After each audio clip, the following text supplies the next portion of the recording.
On a gloomy, rainy Tuesday afternoon in New York City, the sky was a heavy shade of gray, matching the mood of the streets below. Raindrops pounded relentlessly against the pavement, creating a rhythmic soundtrack to the chaotic city life. Amidst the yellow taxis and rushing crowds trying to escape the downpour, a black SUV pulled up to the curb of a large, intimidating hospital building. The door opened, and a man stepped out, immediately shielding himself from the weather with a simple umbrella. It was Keanu Reeves, but you wouldn't have known it just by looking at the way he carried himself.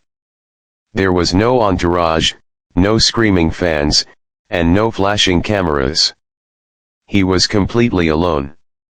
He looked tired, the kind of tired that goes deep into your bones and doesn't go away with a good night's sleep.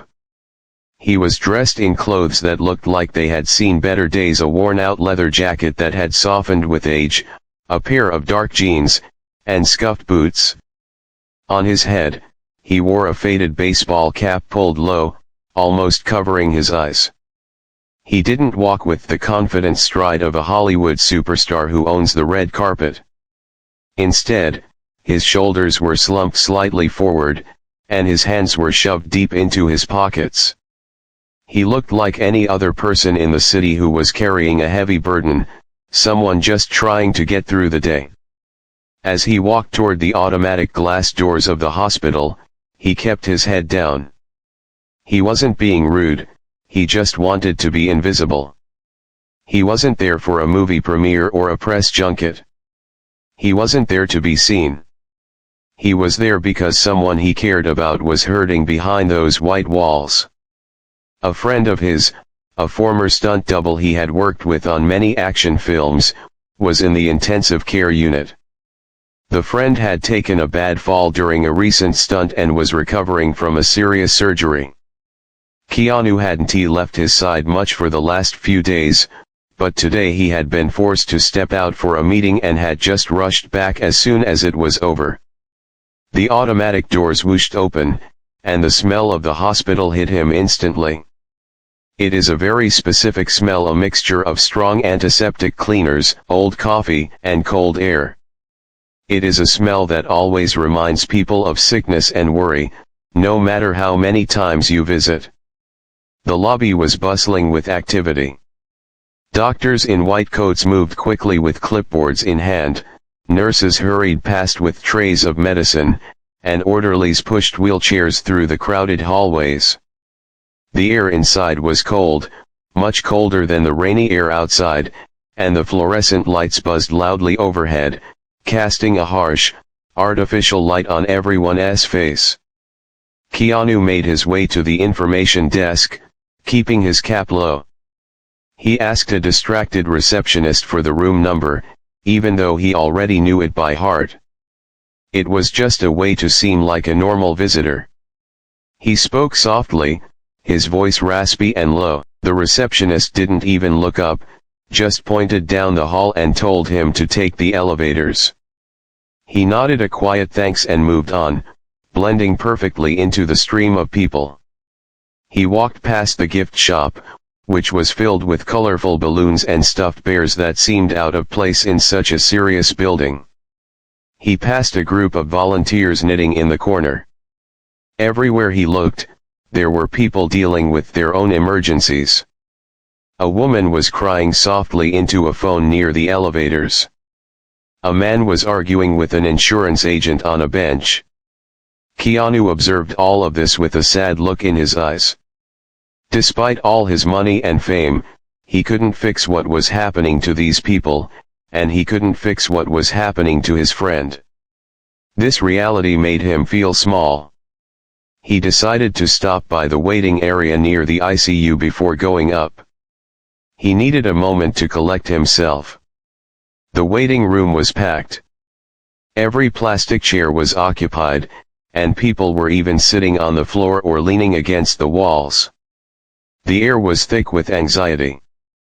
Families were huddled together, whispering in frantic tones. An old television mounted in the corner was playing the news on mute, casting a blue glow over the tired faces. It was a place where time seemed to stand still, where minutes felt like hours. Keanu stood in the doorway for a moment, scanning the room for an empty spot. He didn't want to take a seat that someone else might need more than him, but his legs were aching, and he felt the weight of the world pressing down on his shoulders. He spotted a small, empty plastic chair in the corner, squeezed between a vending machine and a potted plant that was wilting. It was the most uncomfortable seat in the room, far away from the main crowd. Perfect, he thought. He walked over, careful not to bump into anyone's four stands or legs. He sat down slowly, the plastic creaking under his weight. He let out a long, heavy sigh that he had been holding in all day. He took off his wet cap for a second to run a hand through his messy hair, then quickly put it back on. He leaned forward, resting his elbows on his knees, and stared at the floor. To anyone watching, he looked like just another exhausted soul, perhaps a relative of a patient who hadn't slept in days. He pulled his phone out of his pocket, hoping for an update. He stared at the black screen for a while, hesitant to turn it on and see the outside world. In this hospital, reality was raw and painful. Out there, in the movies, life was scripted and happy endings were guaranteed. But here, nothing was guaranteed. He rubbed his face, trying to wipe away the exhaustion, but it was stubborn. Around him, the noise of the hospital continued.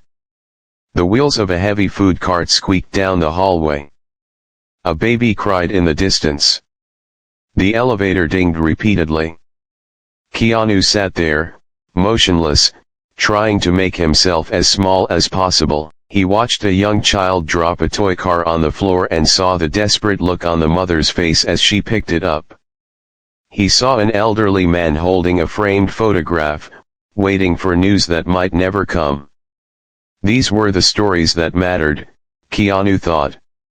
This was real life. It wasn't about being famous or being recognized on the street. It was about survival, love, and loss. He shifted in his seat, the hard plastic digging into his back. He adjusted his leather jacket, trying to get comfortable, but it was useless. He wasn't here for comfort. He was here to wait, just like everyone else in the room. He took a deep breath, inhaling the sterile air again, and prepared himself for the long night ahead. He had no idea that in a few moments, the quiet bubble he had created around himself would be shattered, not by a screaming fan or a photographer, but by something much more unexpected. For now, though, he was just a man in a hat, waiting in the corner, hoping his friend would be okay. The minutes dragged on in the waiting room, turning what felt like moments into what must have been hours. The clock on the pale white wall seemed to be moving slower than usual, its ticking sound echoing in the back of everyone's mind like a slow heartbeat. Keanu remained in his corner seat, perfectly still, except for the occasional tap of his foot or the shift of his weight against the hard plastic chair. He was lost in his own world, a mix of worry for his friend and the physical exhaustion that comes with not sleeping properly for days. To him, the noise of the busy hospital was just background static, a blur of sounds that he had learned to tune out over the years. However, while Keanu was trying his best to disappear into the background, he was becoming the center of attention for a small group of people sitting a few rows away. There were 3 of them young adults, probably in their early 20s. They didn't seem to be there for a life or death emergency, or at least they weren't acting like it. They were dressed in flashy, trendy clothes, constantly checking their phones, and speaking in loud whispers that carried easily across the quiet room. They seemed bored, the kind of bored that people get when they are forced to wait somewhere and have nothing to entertain them but their own thoughts. It started with a glance. One of the young women, sitting with her legs crossed and bobbing her foot impatiently, looked around the room to find something to break the monotony. Her eyes landed on the corner where Keanu was sitting. At first, it was just a casual look, but then she nudged the person sitting next to her and nodded in his direction. The group turned their heads to look. They didn't see a movie star. They didn't see the kind, humble actor known all over the world. All they saw was a man sitting alone in a dark, worn-out leather jacket with messy hair and a cap pulled down over his eyes. From where they were sitting, and with the way the shadows fell across his face, he looked like he didn't have a home.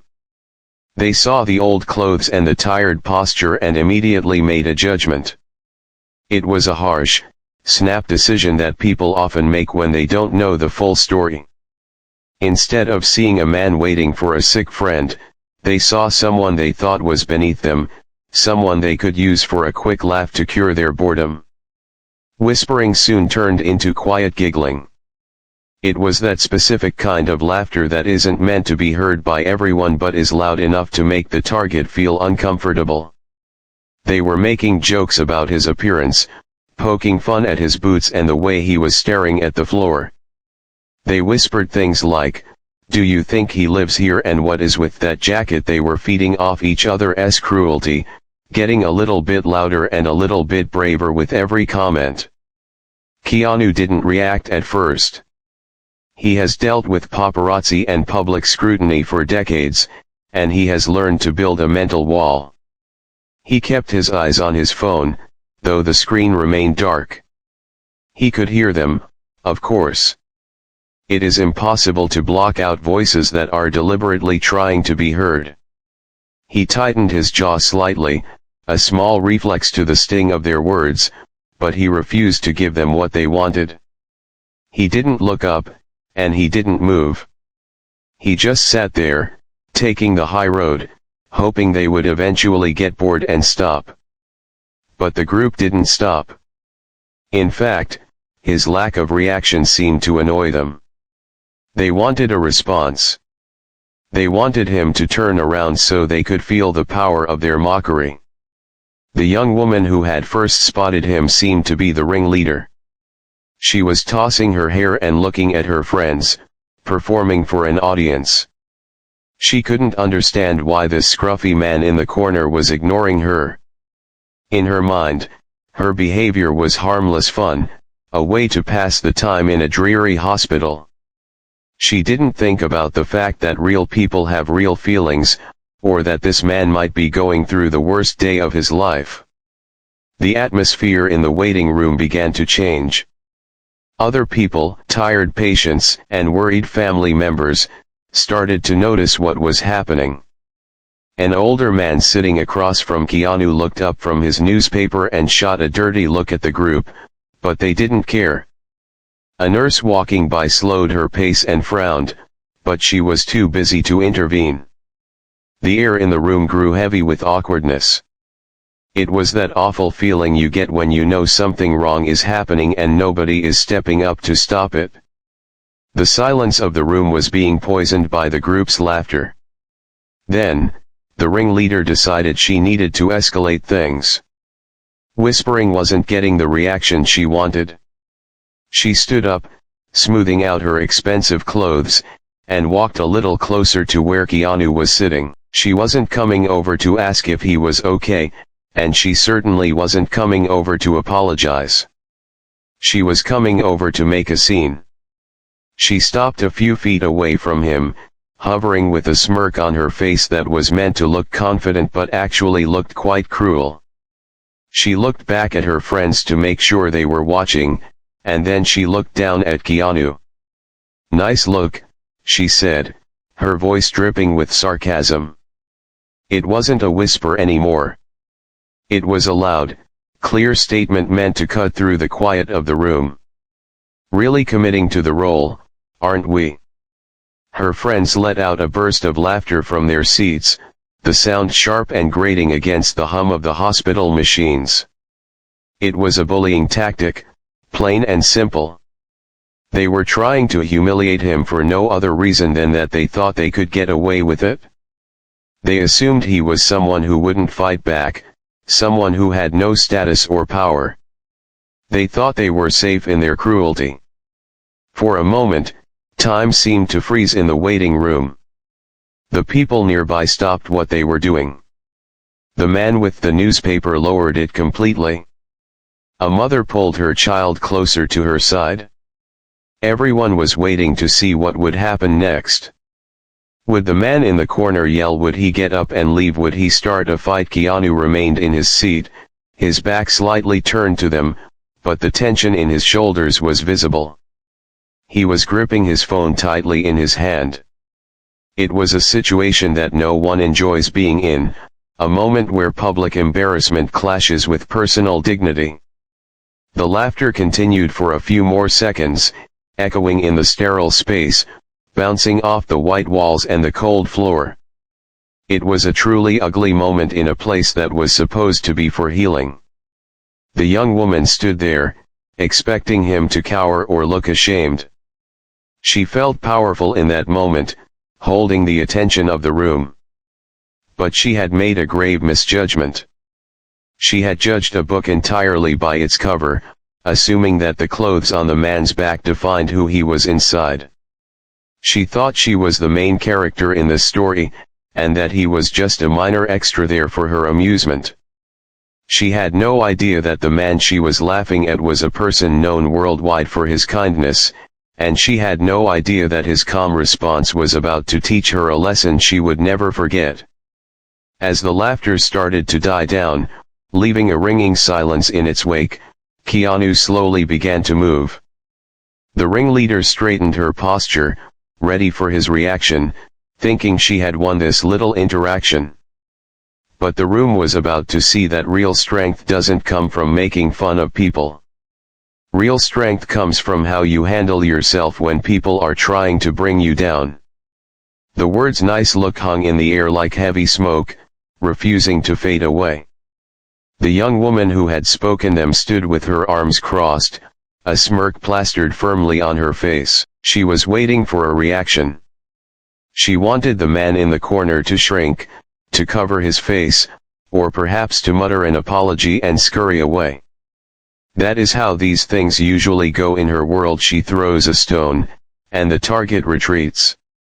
But the man in the worn-out leather jacket did none of those things. For a long, agonizing moment, he didn't even move. He just kept his head down, his attention seemingly fixed on the worn carpet at his feet. The silence that followed her taunt was deafening. It was that specific kind of quiet that falls over a crowd when everyone realizes something bad is happening. The other people in the waiting room stopped pretending to read their magazines or look at their phones. The man with the newspaper lowered it completely, his eyes narrowing behind his glasses. A mother near the vending machine gently pulled her child closer, as if to shield him from the ugliness unfolding nearby. The air in the room, already thick with the smell of antiseptic and anxiety, now crackled with tension. The young woman's confidence began to waver just a fraction. She looked back at her friends, who were still giggling but sounded a bit nervous now. They were realizing that the joke wasn't funny anymore, it was just mean. But pride is a tricky thing. Instead of stopping, she decided to push harder. She took another step closer to the sitting man, invading his personal space. She was looking down on him, literally and figuratively, thinking she had all the power in this dynamic. "Hey," she said, her voice louder this time, sharper. "I'm talking to you. What's with the getup? You think you're in a movie or something?" She let out a short, dismissive laugh, hoping it would trigger a reaction. She expected him to be intimidated. She saw a scruffy man in old clothes and assumed he was homeless or downtrodden, someone who wouldn't dare talk back to someone like her. She was used to getting her way through volume and attitude. That was when the man finally moved. It wasn't a sudden jerk or a flinch of fear. It was a slow, deliberate motion. He shifted his weight, the plastic chair creaking loudly in the silence, and placed his hands on his knees. Then, he began to stand up. As he rose to his full height, the dynamic in the room shifted instantly. He was much taller than he looked while sitting. His presence filled the space between them. The worn leather jacket stretched slightly across his shoulders, and the baseball cap shadowed his face, but there was an undeniable strength in his posture.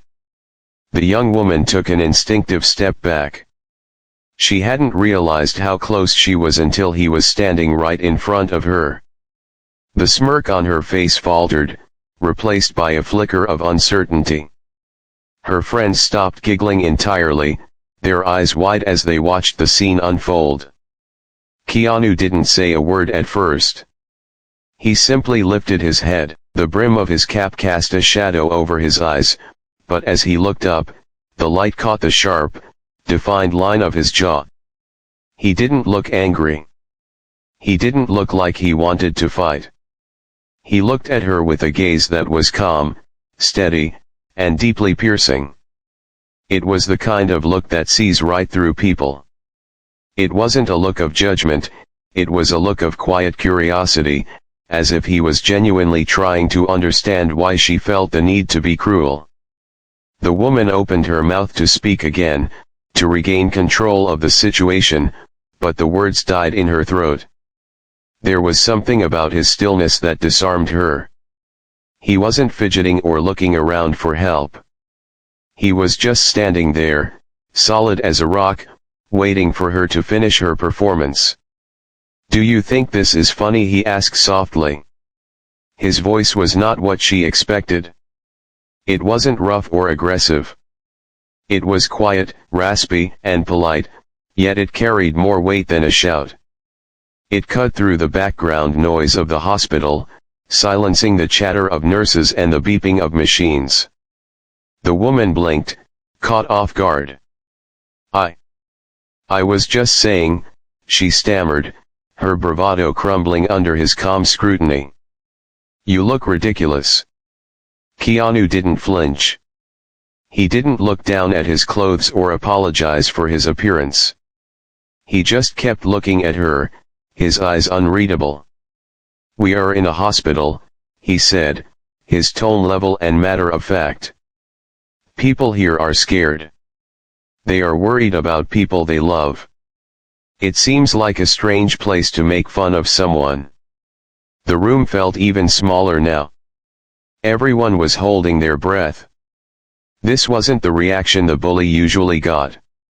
Usually, people would get defensive or shout back, giving her an excuse to keep going.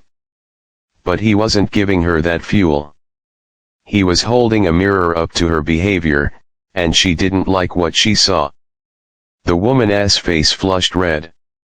She felt the eyes of the entire waiting room burning into her back. She realized, with a sinking feeling in her stomach, that she wasn't the hero of this story.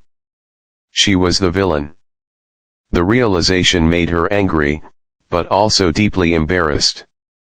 She looked back at her friends for support, but they were looking away now, suddenly fascinated by their shoes or the ceiling.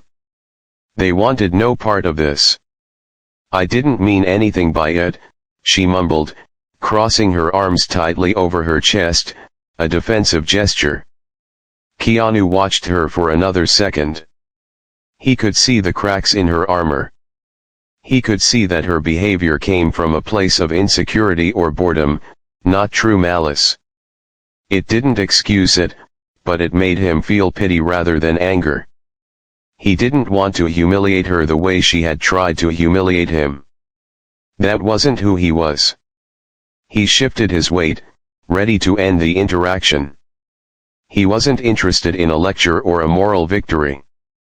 He just wanted the hostility to stop so that the peace of the waiting room could return, but before he could step back, the woman, feeling cornered and desperate to prove she wasn't the bad guy, lashed out one last time. "You don't have to be so serious," she snapped, her voice high and tight. "God, you people have no sense of humor." She stressed the word "you people," trying to create a divide between them. It was a final, weak attempt to belittle him. Keanu looked at her, and for the first time, a tiny, sad smile touched the corner of his mouth. It wasn't a happy smile.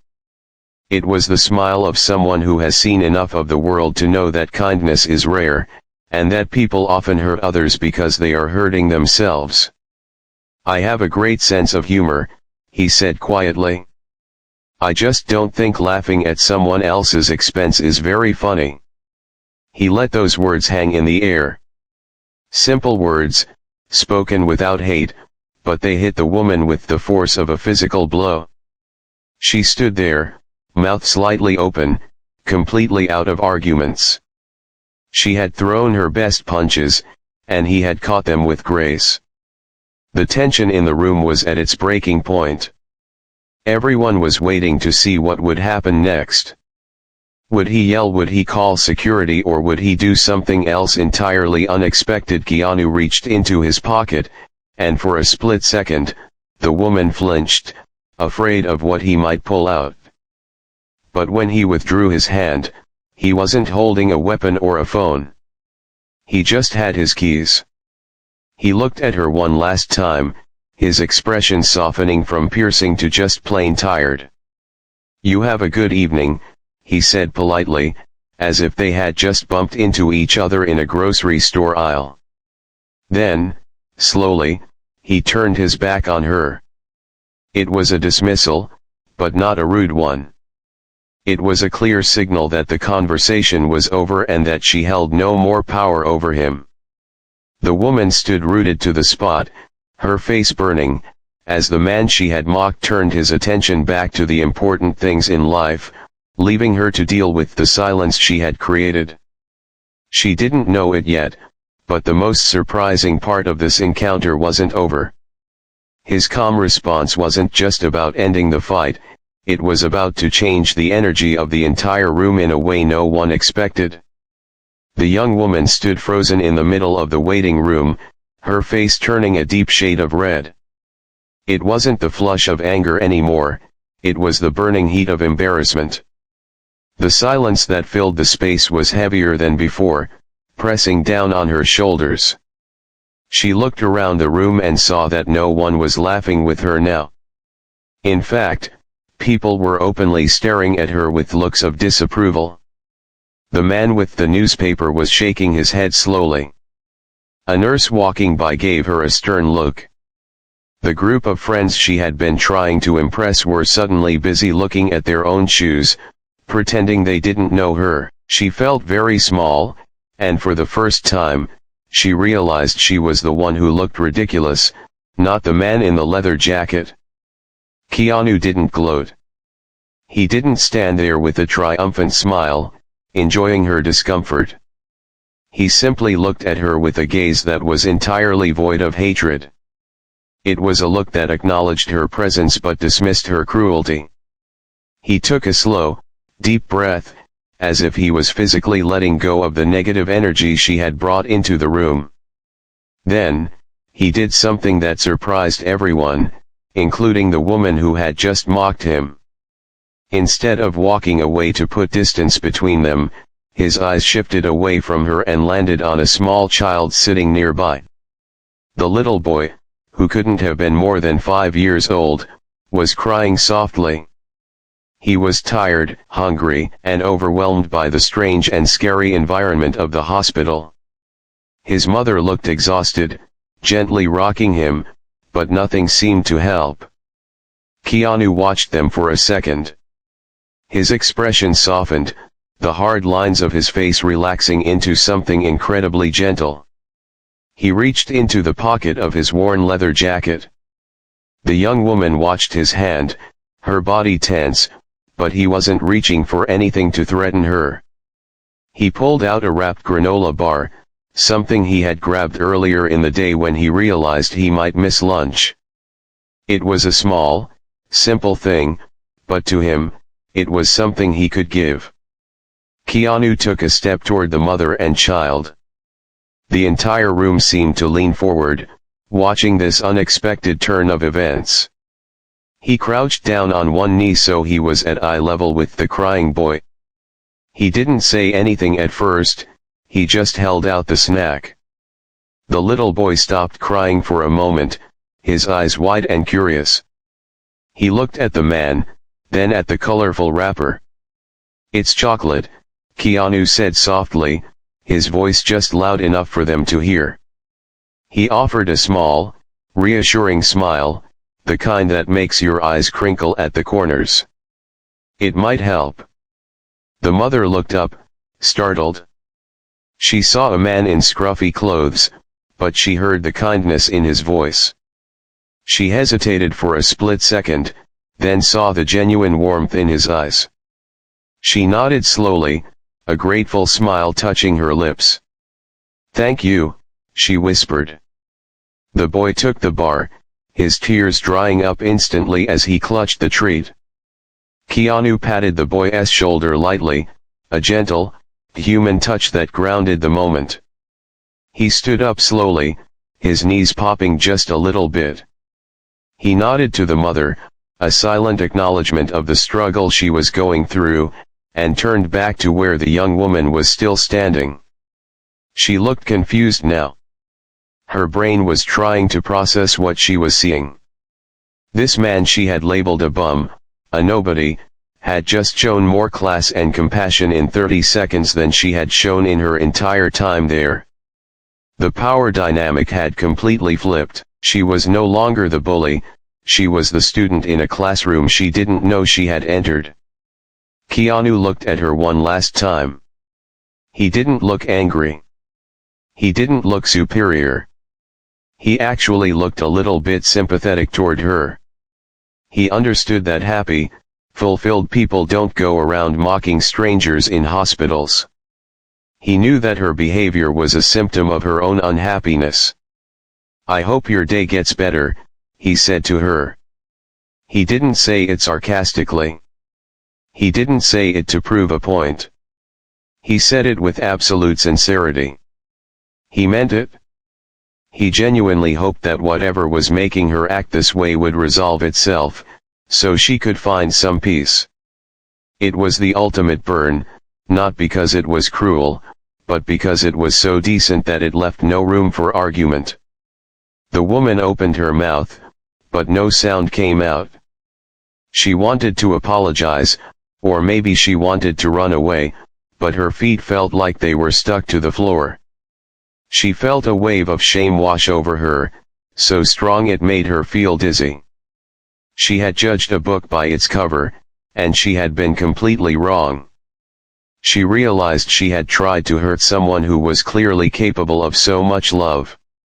Without waiting for a response, Keanu turned and walked back to his uncomfortable plastic seat in the corner. He sat down slowly, the leather creaking again, and leaned back.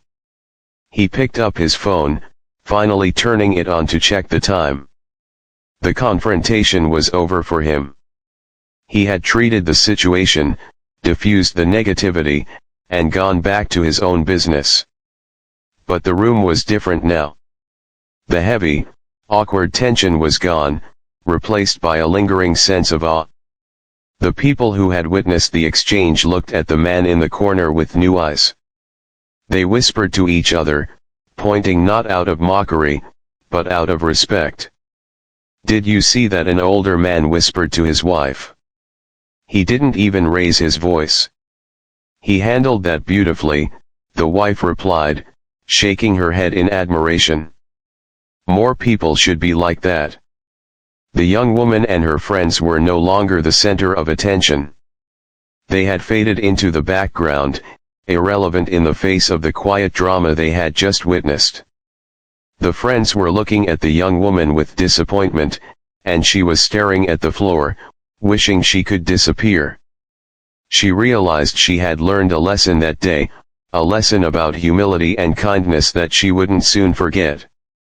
Keanu sat quietly, unaware or maybe just ignoring the fact that he had become the hero of the waiting room. He wasn't looking for praise.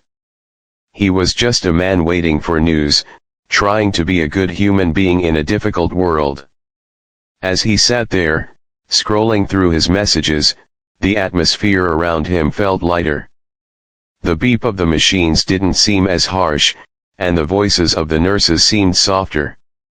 One person's calmness had changed the entire energy of the space. The child in the nearby chair was happily munching on his granola bar, forgotten tears dried on his cheeks. The mother looked at Keanu's back with a look of immense gratitude. The young woman who had laughed stood in the middle of the room, humbled and silent.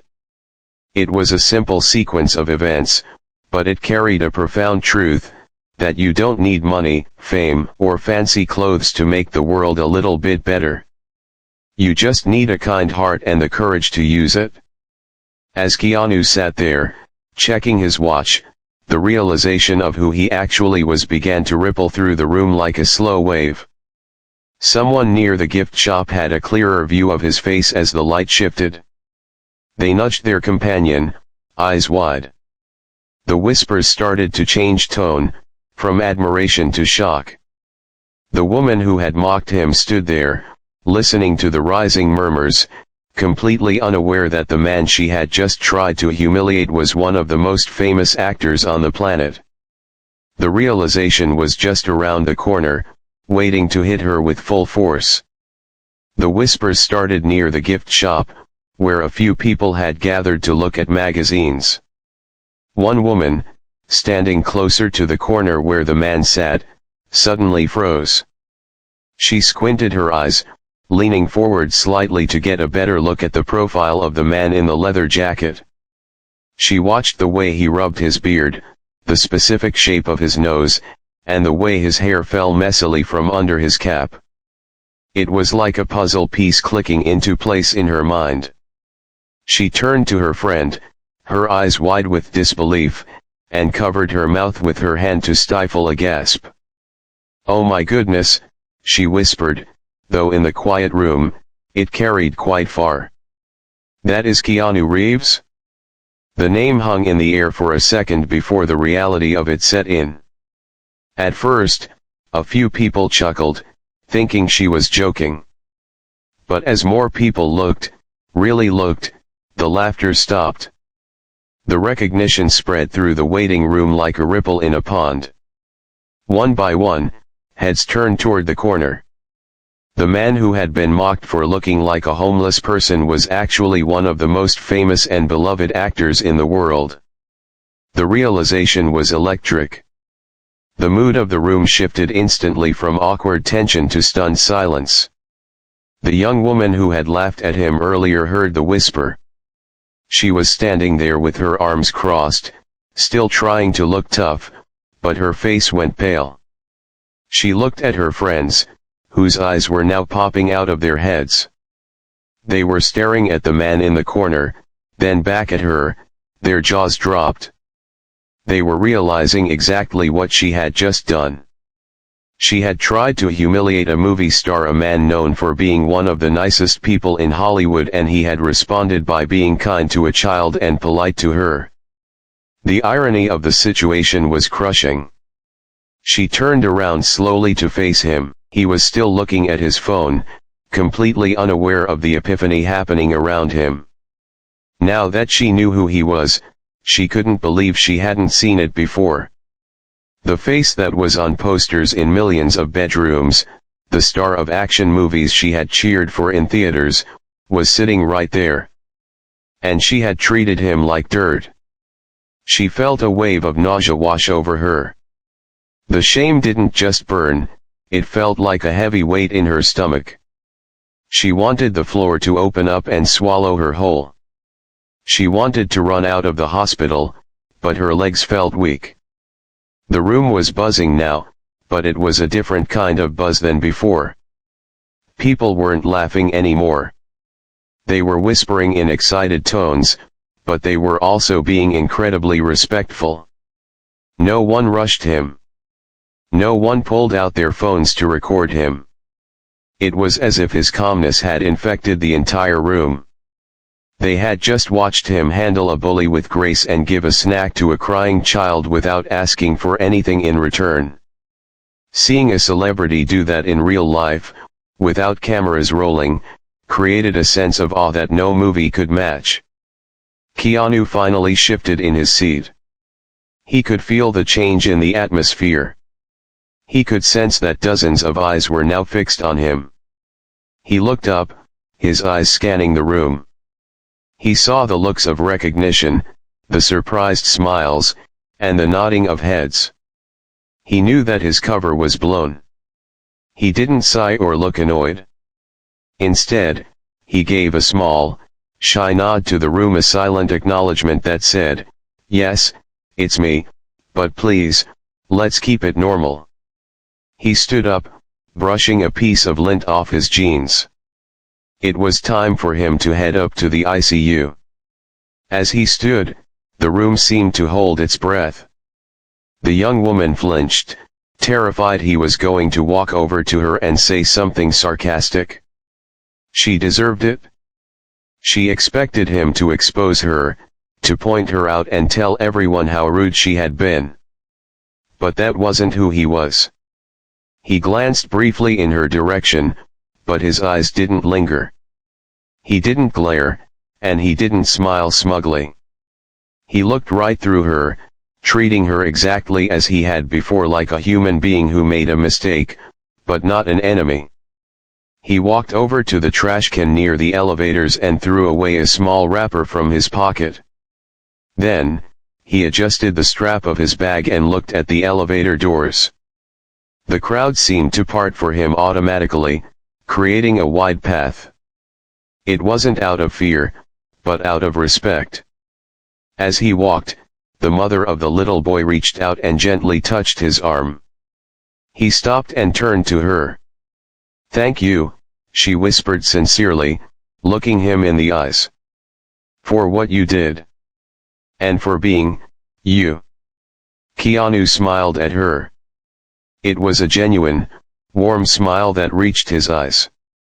"He's a brave kid," he said softly, nodding toward the boy who was now happily eating his granola bar. "Take care." He turned back to the elevators and pressed the button. The doors slid open instantly, as if they were waiting for him. He stepped inside, turned around, and gave a small, polite wave to the people watching him. As the doors began to close, he put his hands back in his pockets and slumped his shoulders slightly, returning to that private, quiet place he had been in before. The moment the doors clicked shut, the room exploded into whispers. But the tone was entirely different now. People weren't talking about the scandal or the fight. They were talking about his character. "I can't believe he didn't yell at her," one person said. "He's a real class act," another agreed. The young woman stood in the middle of the room, feeling smaller than she ever had in her life. Her friends were looking at her with a mixture of pity and judgment. They were slowly distancing themselves from her, embarrassed to be associated with someone who could be so cruel to such a good person. She looked at the empty elevator doors, then down at the floor. The weight of her behavior was finally hitting her full force.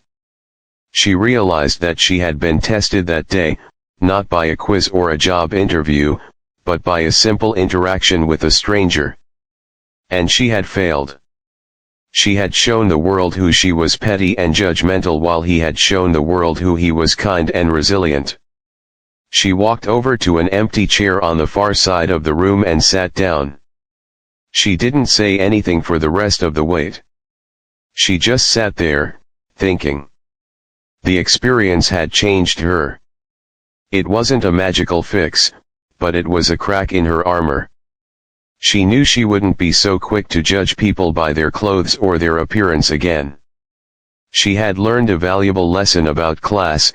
It isn't about the labels you wear or the money you have.